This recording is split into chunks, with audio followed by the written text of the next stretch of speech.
I'm Deborah Owens, America's Wealth Coach, and it's time to get wealthy. You're going to learn exactly what you need to know and do to finally achieve the level of financial success you desire and you deserve.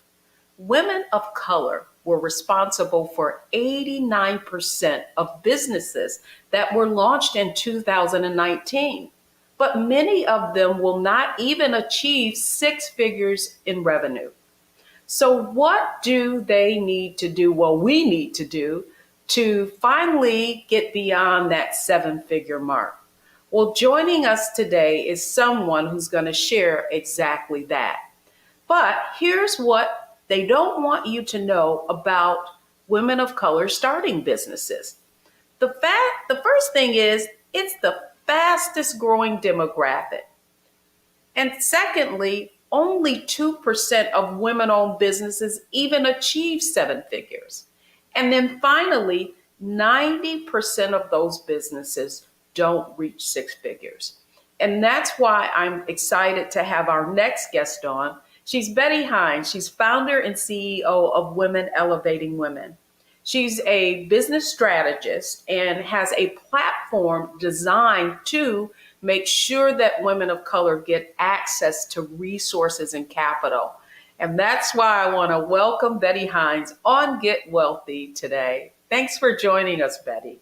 Hi, Deborah. Good to see you. Good to be seen. Well, I'll tell you what is really interesting about you is that I've known you for years. You were a former financial services executive with one of the largest insurance companies in the world. You launched your own insurance company, just to give folks a little bit of background. And now I know for the past decade or so, you've been sort of a strategist with women-owned businesses. So I'm excited to hear your insight, but most importantly, I want to ask you, what was the catalyst for you starting Women Elevating Women? My purpose and vision for starting Women Elevating Women, or WOO, as we affectionately call it, is because I saw a high number of a large volume of women of color who just couldn't get past the six figures. They were stuck. And a lot of it had to do with their inability to access capital, and not just access capital, but secure the capital. And they didn't know about some of the basics, which I call my 5 C's of success. So for that reason, I wanted to reach out to them and also share with them my victories, and not just my victories, but my losses, because they can't always embrace your victories, but they can understand your losses and missteps. And I did not want them to make the same missteps that I do. So that was the catalyst. I wanted them to go further and elevate higher. It is true. Well, when you look at the statistics, Betty, that's one of the glaring aspects of entrepreneurship. And it's not just women of color who find it to be challenging. The truth is that 5 out of 10 businesses are going to fail within the past 5 years. Within the first 5 years. And so I think the question really becomes, how can you become successful in business? And I think that what I want to begin with is just the framework and the model that we use on Get Wealthy for success, and that's mindset, strategy, and execution. So I really want to start there with you, just around the mindset. What are the attitudes, beliefs, and behaviors that you believe women who are able to scale need to have? Thank you for asking that question, because what I did, my 5 pillars are based off successful women entrepreneurs and successful executives. And I will jump to the first one, which the 5 C's is collaborate. And we don't have that mindset. I don't like to say this openly, but we're getting better at it. Women struggle with collaborating with each other. And for that reason, one of the things that I demonstrate in the sessions that I have is that you can go further together if you collaborate. So that is one of the things. And the other one are the business connections. We don't do the introductions for each other. because you know somebody that I might know and vice versa. So why not share that introduction so someone else can take it a little bit further? And as you've heard this said many times, lift as you climb. And these are just basics that we need to teach and learn from each other. So the two key out of the pillars are learning how to collaborate and learning how to connect. Those are vitally important. And those are traits, behaviors. That's a mindset that we need to learn how to embrace. Well, it's interesting because I would submit to you that is not only relatable in entrepreneurship, but business as a whole. True. And so the next question that I have for you really is just around mindset. I know that there are a larger percentage of first generation entrepreneurs as women of colors and as women of color. And I wonder what your perspective is on that, maybe being an impediment to growing. No, I'm not so sure I would call it an impediment. It's a learning exercise, and that's all part of the mindset. When I was growing up, for me, didn't think about being an entrepreneur. It was always to work for somebody else. And to work for somebody else, scale that corporate ladder, and then you'll be successful. You'll be safe. So the mindset then was like you work there for 25, 30 years and then retire, and you're no more the good for that. You've helped that business soar and scale and be profitable, but they did that on your back. And that was one of the reasons why I made the decision to let's give it a shot. Let's become an entrepreneur. I'd rather have tried it than not try it. And we did do that when we decided to go out and become successful by launching a property and casualty company, a boutique company. So we did that. But it is a certain mindset. It's determination. It's wanting to be on your own and to have your own hours. You work very, very long hours, as you know, but just being your own and having your own, to me, is very fulfilling. And that's what I feel is my destination and my purpose here on this planet. Well, it's interesting that you characterized it in that way, because that's one of the mindsets that we really talk about on Get Wealthy. And it is that income earner mindset that really is the traditional roadmap for success, right? College, career, climb that corporate ladder, and you'll get the golden ring. But what we have been finding is that if you look at just upward mobility in organizations to make those multiple hundred thousands in salary, that it's been very limiting for women of color. And so as a result, my question is to you, do you feel like that's why that number of 89% of businesses being started by women of color, that is why many women are exiting that old income mindset and shifting to entrepreneurial pursuits? Oh, absolutely. No doubt. No doubt. They want to be on their own. They want to be able to do multiple things. And when you sit back and you think about it, the time and effort, the time, energy that you put into somebody else's corporation, you could be doing for yourself. And so you've learned, depending on where you've worked, you've learned those basic skill sets, and they're transferable. Certain skills are very, very transferable.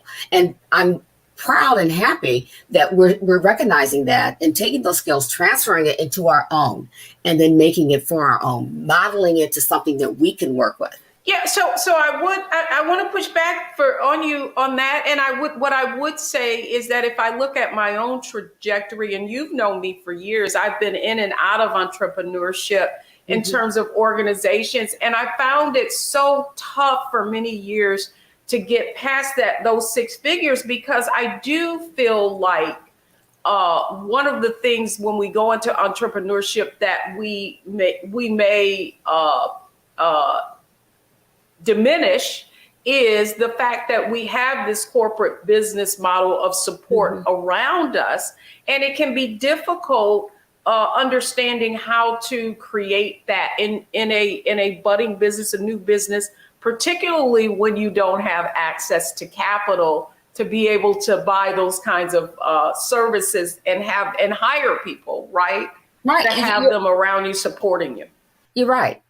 Uh, Experience that myself.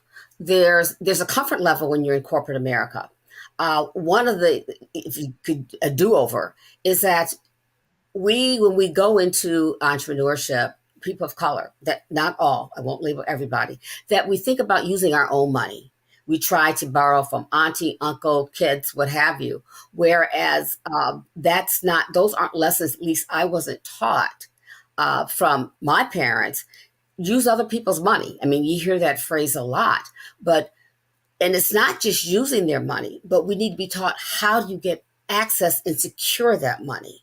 So until we learn those traits, we're unable to destroy the tradition of, okay, you use your own money, no debt, and not all debt is bad.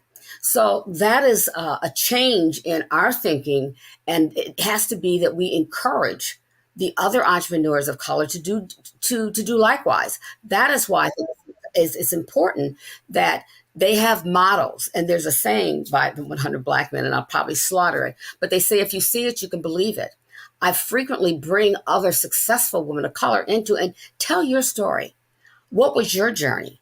I mean, it's not like you came or gifted with a family trust. What steps did you take that allowed you and gave you the confidence and the courage to go out and get that funding, those grants? What did you do? What was your course of action? And that's what we need to push back and share with those who are coming up. No, I really love that you said that, because we came right back to mindset again, risk aversion, debt being bad debt. And so much of that can be limiting. And to your point, I mean, when I started Owens Media Group, I, used funds from my 401k. I didn't take it out. I took a loan from it and paid it back. And I did all these different things that I felt necessary so that I wouldn't have even someone coming out of the investment industry with a higher propensity for risk. But on the personal side, what I didn't want to do was risk our personal assets. And that brings me, this is a great transition into our next conversation, and that's around strategy. So when we come back, we're going to talk about strategy. So what do you, if you are a business owner trying to scale, need to do so that you can accelerate your growth and go to 6 figures and 7 figures and beyond? We'll tackle strategy when we come back.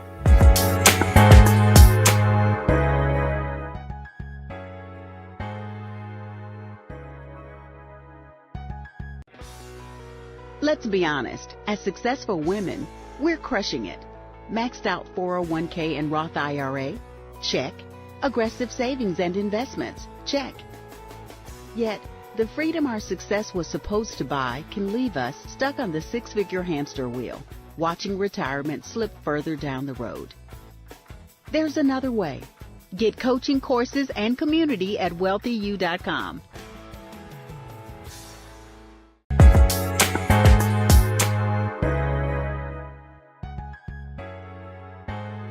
Welcome back, everyone. I'm Deborah Owens, and we're talking about one of my favorite topics, and it is entrepreneurship and the fact that women of color are starting businesses at a rapid rate.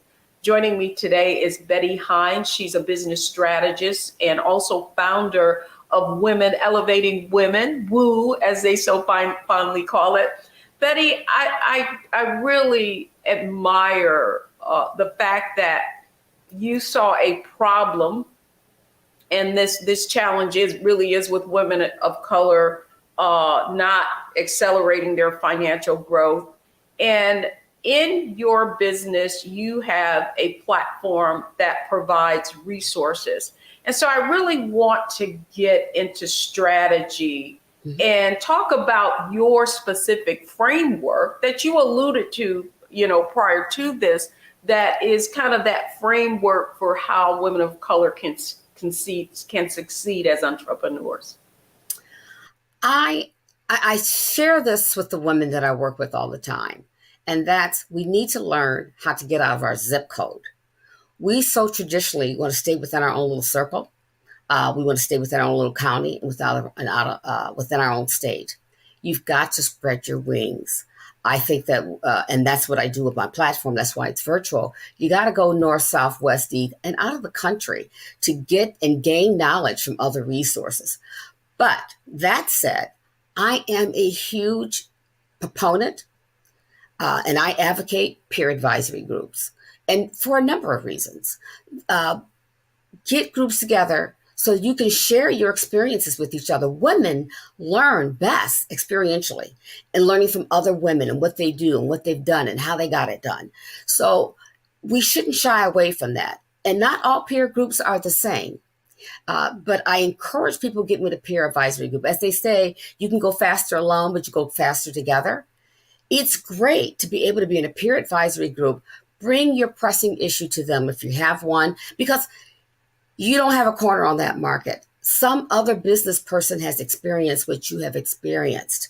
And so what they can do is share that knowledge to you. Like, look, and I don't care what industry you're in, because some will say, well, I'm in this field and I'm in that field. I don't care. You share the experience and they can give you some insight on how you can improve and how you can maybe do it a little differently. So that openness and willingness to accept that is the big part, that you don't know it all, and get in the right peer advisory group. Well, it is interesting. I think about my own experience with different business groups. And I do think that if you, depending upon your background, if you've come out of a corporate background, I did feel like my investment background and all the issues that I had about compliance and, not divulging things kind of limited my ability to be really transparent, right? Thinking that, thinking from a risk perspective. And I do feel like for business owners, when you get out here, you kind of, you don't want to feel like you're putting your success in jeopardy. But one of the other questions I have for you is, you mentioned that you have a framework called the 5 C's. And you mentioned earlier, one was collaboration. What was the other one? It's connect, collaborate, connect. Mm-hmm. And I do find it interesting that really the perspectives that you've given us really is about that ability to collaborate with others, and it being a catalyst for unleashing our growth, because we're basically getting insight, right? Real insight from actual people. And maybe we can compress the time it takes us to get to that next level because we've gained from their experience. Absolutely. And not everybody knows how to collaborate. There's different personalities. So that's why if you're in a group, that other person, that's one of the things that I do, because I've been around. I have no issue, and find an organization where there is an issue where you can just simply take that group and do the introduction for them on their behalf. So they can teach them. There's introverts, there's extroverts. We understand that. I'm okay with both. But do the introduction for them so they can collaborate.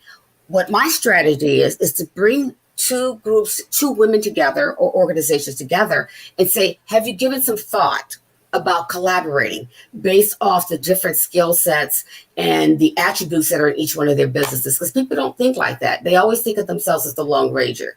So that is an art. It's something that can be learned. It's not always inherent, but they can learn it. And then the connection. The connect piece is everybody knows somebody, as I said earlier, that you can connect with. Make those connections. And that's what I do as part of my strategy, is connecting you, because I spend an hour with you going over your business objectives, and I'll connect you with another individual who I think they can enhance you not only personally, but also in your business. And those things are critically important, I think, to scale. I love the way you're framing this, because I do feel like it's not, you kind of, how you are introduced in, right, can really accelerate that relationship, is because that person, and I believe this is the most valuable capital of all, is leveraging their social capital with you, right? Introducing you to that person that you already have a relationship with. And so as a result of that being very valuable capital, what is a strategy that someone can use to kind of fill the well before they draw from it? What kind of strategy would you say that can foster having people want to introduce you to people who can help you or make an impact? I'm glad you said that, because there's a senator, Cory Booker, that would always say, people who want to drink from the well they didn't help dig. That's true in business too. So you on both sides have to be sensitive to the fact that this person took years or however long to build that relationship. So I take that risk. I take that risk with individuals and make that introduction. And you're absolutely correct in doing those introductions, because if I'm going to introduce you to someone and they know me, in their mind, you've already been vetted. I'm not saying they're going to do their own vetting process, but that's like a thumbs up. Hey, if she said that, you need to meet with this person, so that's like a thumbs up. So in terms of those introductions, it is hard. And what we need to learn as women, if someone does the introduction for you, show gratitude. And not just gratitude, because they didn't have to do it.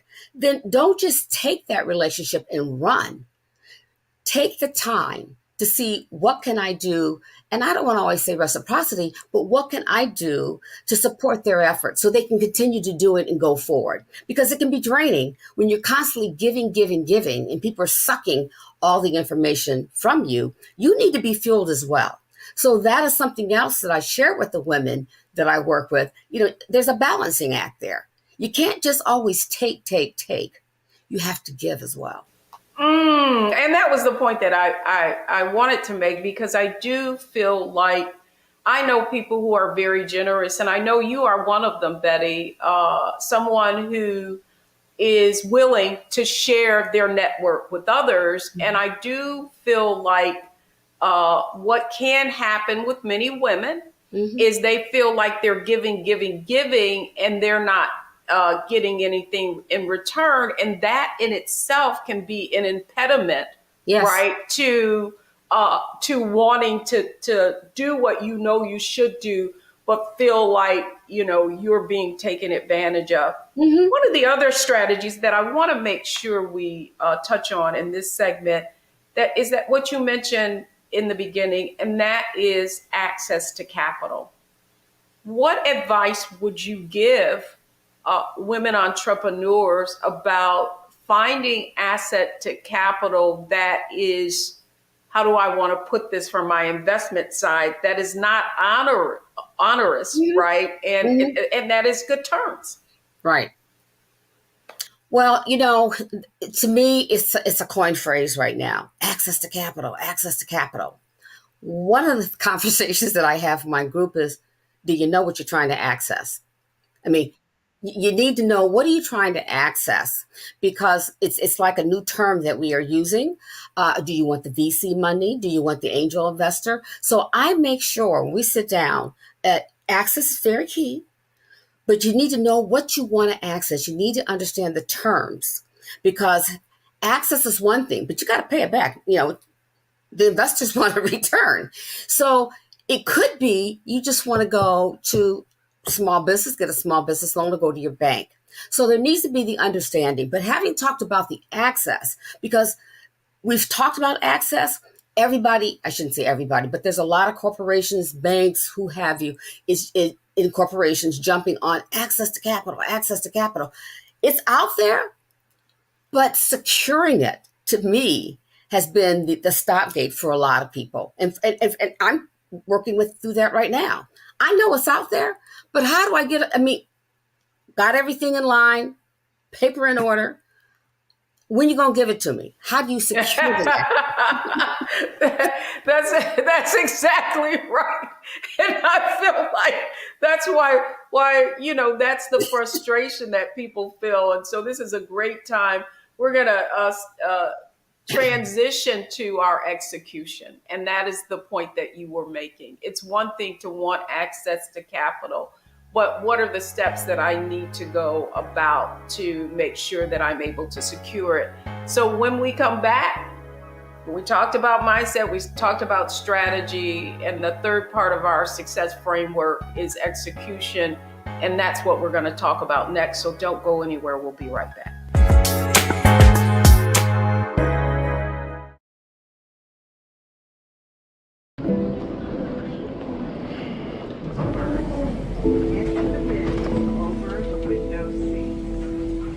Are the only bins that will accommodate larger rollerboards.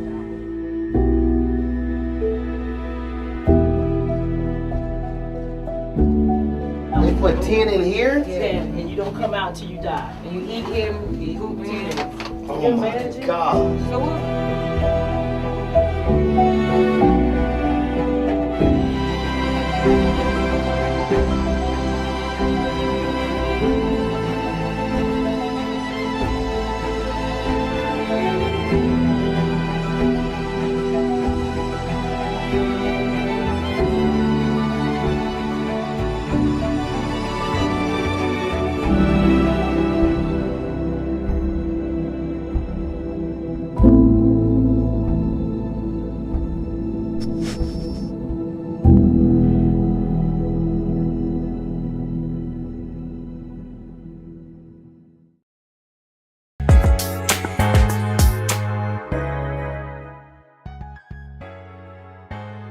I'm Deborah Owens, America's Wealth Coach. You've been watching Get Wealthy, and hopefully you're learning something about getting wealthy through entrepreneurship. My guest today is Betty Hines. She is the founder of Women Elevating Women, and it's a virtual resource platform that helps women of color get access to resources of all kinds.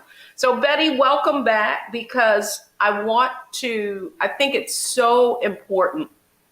So often what I see with women is they have an idea, they write a business plan, they do all of the legwork, but then they don't execute, right? And I really want to talk about now, you have this 5C strat, the framework of 5 C's, which is your success framework and Women Elevating Women. What aspect of that helps women to stop thinking about it and actually get things done? It might sound very simple, but the other 2 C's are I have the communicate pillar. I have the communicate and the courage pillar. And if I can just explain what that means, the communicate pillar in terms of getting the access is branding. And that's what it falls under, branding. How are you communicating? And what I tell a lot of women, and these are just little basic things, and I am not judging, I'm just telling you what I know, is that when you're trying to secure the capital, when they first see you, it's like walking into the door of the bank. They see this. They see how you dress, they see your skin. They also see that when they go on your website and you're trying to brand. So that is very important. And I'm going to say this and don't mean to offend anybody, but take that selfie photo off your website. Because you're talking about your brand. And the other thing that I tell them too, and it doesn't take a whole lot. And the same is with your email. These are little simple things. I have a Gmail account. I have a Verizon account. But when you want to have your business account, spend a couple nickels, get you that, call it DeborahOwens.com or something, but have a business account. Look the part that you are a business. So that is, because that's what they see first. Before you even get in the door, they're going to do their homework. They're going to go on your LinkedIn. They're going to do some due diligence on who you are. So branding, I think we don't, the personal branding to me is very important in terms of getting your business and securing that capital. And the other piece is I talk about is courage. And I talk about courage to take care of your health and courage to take care of your wealth. Now I'm dipping into your side of the field, but without your health, you don't have your wealth. So I do bring people in. I've got doctors to talk about your health, particularly for women, because we think we're super women, and I know you take off that cape, but it was more prominent during COVID. We found ourselves, a lot of the women that I have, would have kids, they're fixing breakfast and lunch and they're doing this and they're doing that. And it was affecting not just the physical, but the mental health. So also the finance, stop trying to do it all. See someone like a Deborah Owens and the few money that you do have, learn how to invest those funds. You are not going to know everything. So get the right people on your team. And that is a critical piece, not just for your business, but for your legacy and for your family. So make sure, and I bring in people who are CFPs, I bring in financial people to talk to the group about how to protect your finances. Well, it is interesting. I think for entrepreneurship, very early on, even coming from this background, so much of my desire to want to be successful caused me to, because I didn't have that system in place that I had in corporate in terms of a 401k and all of the other benefits, the health savings accounts, the life insurance, all of those other benefits that I had through my employer. I really didn't know how to make that transition. And I think it goes back to mindset. Oftentimes, if we look at those statistics, what we see that the reason our businesses aren't moving beyond that 6-figure level is simply because we've created a job. And so we still have this employee mindset, even though we are a business. And so I guess my question to you, Betty, really is what, because I love the fact that one of those C's are courage. And I feel like sometimes we won't ask for help for fear, or have the courage to ask for help for fear of being judged on or how we would be perceived. Mm-hmm. You're right. And I'm in that box. I had to do a personal SWOT analysis. And when I did, because there's the business SWOT, and I did the personal one, it was so revealing that I did not want to ask. Now, I can ask for everybody else, but I didn't know how to ask for myself. So it's very revealing, and that is typical. I don't want to. I said it. It's typical woman of color. We don't want to ask for help. We can do it. We can do this and do that and do that and do all these things. Do all the jobs. But we got to step back. If you're going to run a business, you got to step back. And it's to bring on the right people. You don't have to hire them, do a 1099. Bring on the right people to help you where their expertise is their expertise. If you're going to run it like a business. And the financial piece to me is huge. I have a CFP that's working with me because you're right. In the corporate world, you had all those, the 401ks and all those other bennies. You had stock options, all that. But now with being a business owner, what I do is that I have under our courage pillar, I have those financial people, and there's different areas of finance. So I bring them all in. They meet with the Woo crew and they talk to them and tell them what the benefits that they have to offer. And then they can meet with them one-on-one, because that's something else that we don't do and that I do in our peer advisory group. We have these incredible women. So I give you a platform to talk about what you do. There's nothing wrong with talking about your business. I have no problems with you soliciting business. If it's going to help someone else, that's why you're in Women Elevating Women. In order to elevate them, they need to know what you do and what you do well. So these pillars also provide a platform for the other women to talk about. And it's like a rehearsal. To do a rehearsal on, this is what I do and this is what I do well. And it's also a lesson. Yeah, I mean, that's the whole point of being in business. And not only that, I come out of sales and I love to sell. But the reason I love to sell is because I believe I'm serving, right? Mm-hmm. Like if I really have if I believe in what I do and I know that it's going to impact someone in a significant way, then I don't have to feel shy about telling them that. But now I want to ask you about, and I feel like when we look at the other side of those statistics, the fact that 5 out of 10 businesses fail within their after their second 5 years, if you will. I mean, 9 out of 10 businesses, I think, after the 5th year. The question I have for you, as someone who has been exposed to so many businesses, how do you recover from a setback? What advice would you give our viewers? Well, for one thing, I would suggest take the learnings from it. You need to do a business analysis as to what could I have done differently? What steps could I have taken differently? And don't do it by yourself. Do it first, but then get some trusted advisors to give your opinion. I would like to think that you have an advisory council, because if you have people, you don't have to be a $10 million or $20 million business. Get you an advisory council and run those. Make sure you're bouncing those ideas off your advisory council. Because well, Betty, you just mentioned that. I want you to explain to our viewers what an advisory council is, because sometimes I think we look at it as, sort of a board of directors, but an advisory council is more, would you say, informal? And how would I go about crafting one for myself? Great question.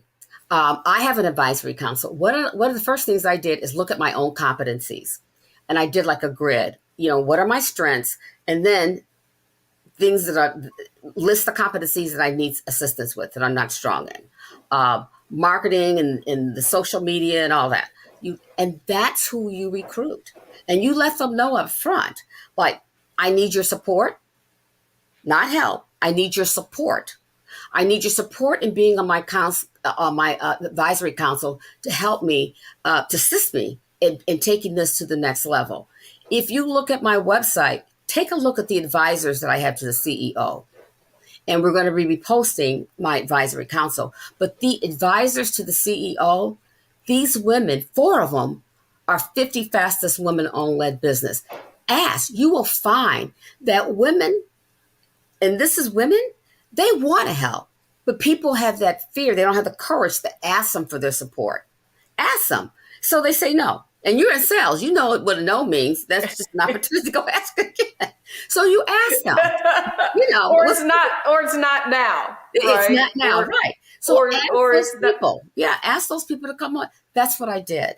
And I've been very grateful that I do have advisors to the CEO that are doing $600 million, and the first Black woman to take 2 companies public on the New York Stock Exchange and SPACs. And I have that. I have a marketing person doing $100 million that's going to take me up on, and I'm okay with it. I have no shame. Yeah, yes, I will be there. We can show me.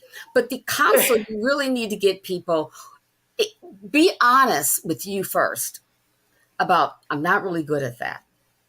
Like, you could learn it, but why take the time when you have others out there that know how to do it, and that's what they do on a daily basis? Well, I think you've given us so much wisdom, Betty, because I do feel like as a woman business owner, that when you see someone achieving a certain level of success, that you can feel like, oh, well, she's so busy, I don't want to be a bother. And I think, what I have learned, not what I think, what I have learned is it's those busy people that are the ones that are the most efficient and effective. And I think the other point that you just made is so poignant. And it really, sometimes when you're growing a business, when you're in your early stage, you may not be able to afford to hire some fancy business development firm for tens of thousands of dollars or marketing firm. But one of the ways that you can still get access to that insight is through that advisory council. And then finally, the other aspect of it that I think is very important is sometimes I know I've hired people and I've been disappointed. And part of that error in judgment was because I didn't know what I didn't know, and I didn't know what to ask them. And sometimes people proffer and they say they can do this, they can do that. You can even go on their website, you can get referrals, but it never really quite tells the whole story. And I think the point that you're making, the advisory council really can be a way of you getting that access to that expertise, someone knowing your business as well, without having, to feel like you've got to have tens of thousands of dollars to do so. And you don't need to have 10, 12, 15 people. Start off, an area where you're comfortable with. You can have 2 to 3, but there's so much value in getting another opinion and to have another set of eyes on something, another set of ears on how do you think this is working, and be open for that positive feedback. That's good. That's good. Well, Betty, that takes us to our next segment, and that's our Analyze, Optimize, Maximize segment. You've covered a lot of ground, and so I want you to think of this next segment as our lightning round. How are we going to put all this together so that ultimately our viewers can take action on the great insight that you've given today? So don't go anywhere, folks, because next is Analyze, Optimize, and Maximize. We'll be right back.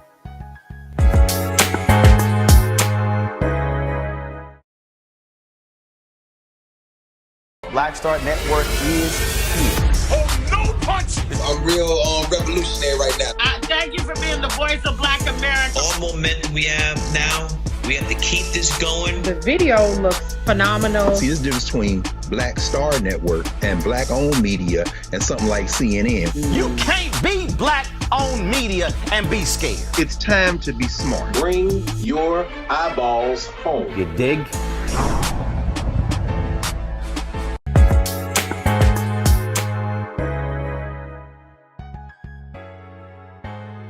Welcome back, everyone. I'm Deborah Owens, and this is Get Wealthy, and we've been talking about entrepreneurship today. Women of color are one of the fastest growing segments. However, when you look underneath that hood, what you see is many aren't growing. And so joining me today is Betty Hines. She is a business strategist as well as founder of Women Elevating with Women, a virtual platform really designed to help women scale. And Betty, welcome back, because now it's our Analyze, Optimize, and Maximize segment. And what I'd like for you to kind of share, I love the framework, so that if you can perhaps in this round, give our viewers an overview of what the 5 C's are all about. Sure, love to. The 5 C's are collaborate, connect, communicate, and we talked about courage. And courage is both the health and the wealth. And the last one is cultivate. Cultivate is we gift, just so you know, a membership to a nonprofit to each one of our crews. Giving back, cultivate women. And that's each one of them is a woman business owner, a nonprofit. So that's my 5 C's. And one of the things that really struck me that has been a theme through each one of the segments that we've been through, mindset, strategy, and execution, has been collaboration. And I wonder, as you look at other entrepreneurs and all of these successful entrepreneurs, if that's something that you have noticed about them that they have in common, that ability to collaborate effectively with others. Absolutely. In fact, they're based off successful women entrepreneurs and executives. You know, I've been doing this for a while, and I facilitated women who are from $1 million billionaires. they all have those characteristics in terms of collaboration, and they make those introductions for each other. They have the courage. They're going to take care of their health, and they take care of their finance, and they are always reaching back in terms of cultivating. So yes, these characteristics you will find in successful women. Just read about them, entrepreneurs and executives. And lastly, Betty, I'd love for you to leave our viewers. You have spent almost 2 decades advising and being very intimate with successful women entrepreneurs. If you could reflect on the one thing that you feel every entrepreneur needs to acquire, whether it be mindset, whether it be strategy, what's the one thing that you think is critical and that can make the most significant impact? I feel it's your personal brand. And with your personal brand, people might try to copy what you do, like how many CFPs are out there, how many doctors or OBGYNs are out there, but they cannot execute the way you do. So I think it's important that you have your brand, you know what your brand is. And if people want to model your brand, consider them a super fan. Don't take, that's a compliment. So once you have your brand, people know who you are and what you represent. The other things you attract the positivity. You have banks and corporations that want to partner with you. So I think first and foremost, establish your personal brand. That's good. And I think the point that you're making, Betty, and that the other side of that coin is sometimes as a woman entrepreneur, you might not be as forthcoming or as gracious or willing to collaborate for fear somebody might take your idea or that you'll be giving something away. When in fact, the point that you made, it's one of our 7 wealthy habits, is everybody has a unique competitive advantage that can differentiate them. And one of the points that you're making, that could be brand, and that's something that you've seen across the board on with successful women of color. Absolutely. Excellent. Well, Betty Hines, thank you so much for coming on and really sharing your wisdom on what women of color entrepreneurs need to do in order to accelerate their financial growth to 7 figures and on. Please tell our viewers how they can learn more about what you do. Sure. We just had our kickoff on January 11th, recruiting more Woo Crew members. Go to woocrew.com. That's WEWCREW.com.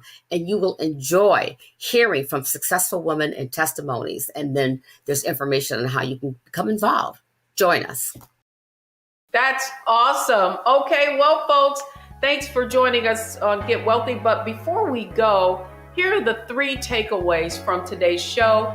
I'll share that with you when we come back.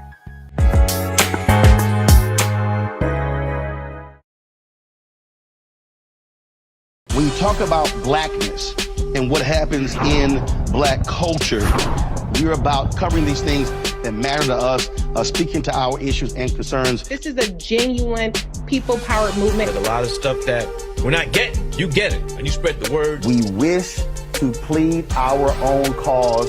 Too long have others spoken for us. We cannot tell our own story if we can't pay for it. This is about covering us. Invest in black-owned media. Your dollars matter. We don't have to keep asking them to cover our stuff. So please support us in what we do, folks. We want to hit 2,000 people, $50 this month, raise $100,000. We're behind 100,000, so we want to hit that. Y'all money makes this possible. Checks and money orders go to P.O. Box 57196, Washington, D.C. 20037-0196. The Cash App is $RM Unfiltered. PayPal is R Martin Unfiltered. Venmo is RM Unfiltered. Zelle is Roland at RolandSMartin.com.